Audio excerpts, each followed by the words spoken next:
Bonjour. Aujourd'hui, Les ombres du monde de Michel Bussy. C'est un récit qui va se concentrer sur le génocide au Rwanda.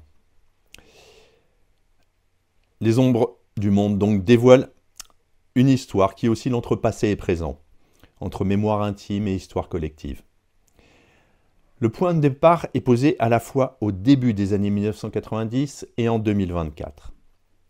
En octobre 90, le capitaine français Jorik Arteta, en mission au Rwanda, fait la connaissance d'Espérance, une jeune enseignante rwandaise engagée dans la transition démocratique de son pays.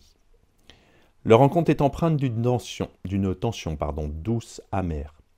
D'un côté, la promesse d'un amour et d'un projet de vie, et de l'autre, le climat politique et social qui s'aggrave autour d'eux.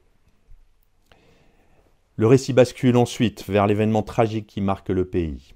Le 6 avril 1994, l'avion du président rwandais explose au-dessus de Kigali. Donc l'attentat qui déclenche le génocide des Tutsis et des centaines de milliers de morts en 100 jours. Bussy replace dans ses pages l'atmosphère d'avant-catastrophe. Les petites enquêtes, les rencontres, les non-dits.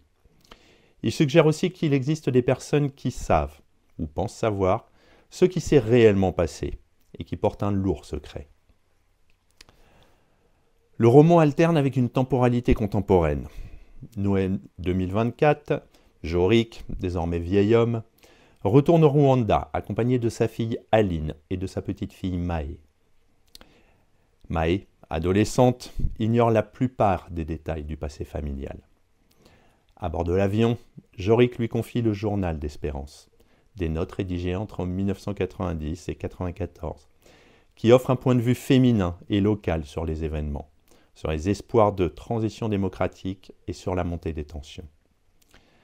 Ce procédé, un récit imbriqué dans le journal, permet à Bussy d'accrocher la grande histoire aux trajectoires individuelles. Le cœur du roman devient alors une enquête intime. La famille cherche à savoir ce qui est arrivé à Espérance, à comprendre les responsabilités et à affronter les silences. En filigrane, Bussy interroge la mémoire collective, la façon dont la France et certains de ses représentants ont été impliqués ou présents au Rwanda, la difficulté à établir une vérité unique. Les fragments du passé, donc les témoignages, carnets, indices familiaux, se conjuguent pour construire un puzzle où l'émotion et l'histoire se nourrissent mutuellement. Plusieurs scènes frappantes, donc les visites, les rencontres avec les Rwandais, les lieux marqués par le deuil, la découverte d'archives également. Cela donne au récit une progression qui mêle suspense, émotion et réflexion historique.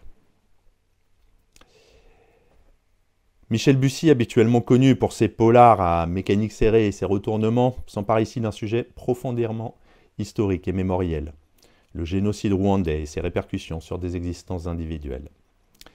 Le roman opère à plusieurs niveaux, roman familial, récit d'enquête et méditation sur la mémoire collective.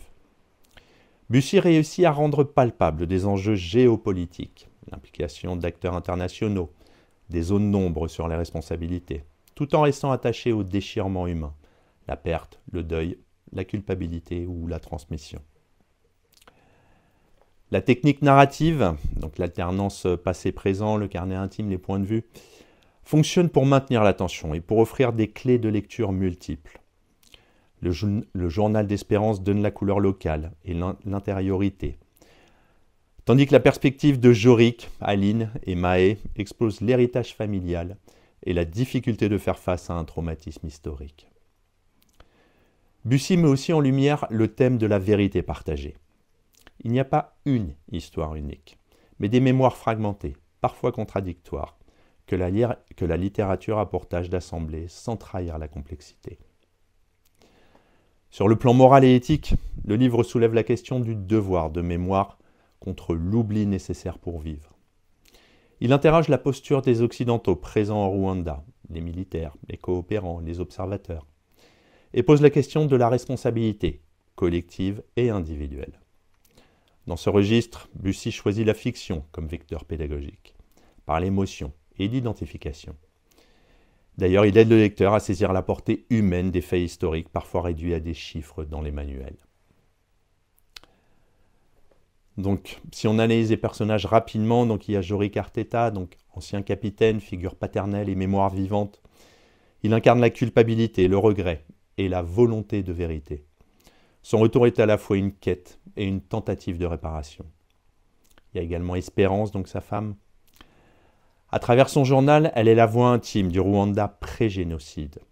C'est une enseignante engagée. Elle symbolise l'espoir démocratique et la fragilité de ses promesses. Son carnet offre l'accès direct à la temporalité rwandaise. Et enfin, la fille et la petite fille, Aline et Maë. Les générations intermédiaires, donc, et nouvelles. Aline porte le trauma familial et Maë représente la jeunesse qui découvre un passé dont elle hérite. Donc pour conclure, Les ombres du monde est un roman qui conjugue suspense et histoire, sensibilité familiale et questionnement politique.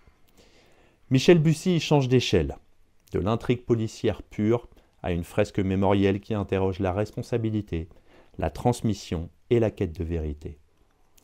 Le livre convainc par son habileté à faire résonner la grande histoire dans les vies intimes, tout en maintenant une tension narrative.